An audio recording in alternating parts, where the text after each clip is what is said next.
Hello and welcome back, guys. So in this particular problem, we need to eliminate all the odd numbers.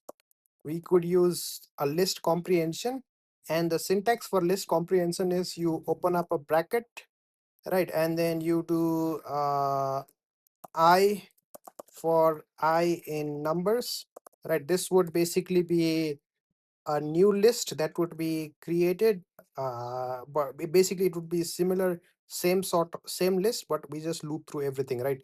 But now what we need to do is we need to add a condition to it, so that is added afterwards after the loop, right? So remember, on a line by line basis, we would have the for loop, and then we would check the if condition, right? So it's just similar, but the I will be at the front. Okay, whatever output we want, it will be at the first place, basically.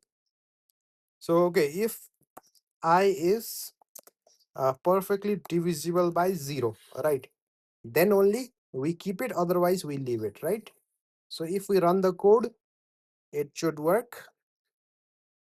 Yep, it works. Let's submit the code. I'm pretty sure other people might do without list comprehension. I can show it to you in the solution section.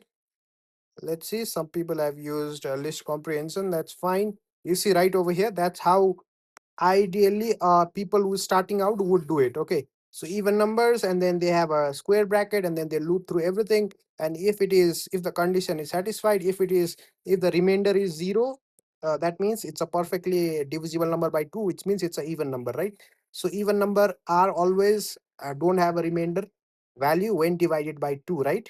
So after that, what it did was it appended the number, whatever number was running in the loop, it just appended it. Okay, so this is just another way to do it. So if you're a beginner, doing this way is also perfectly fine.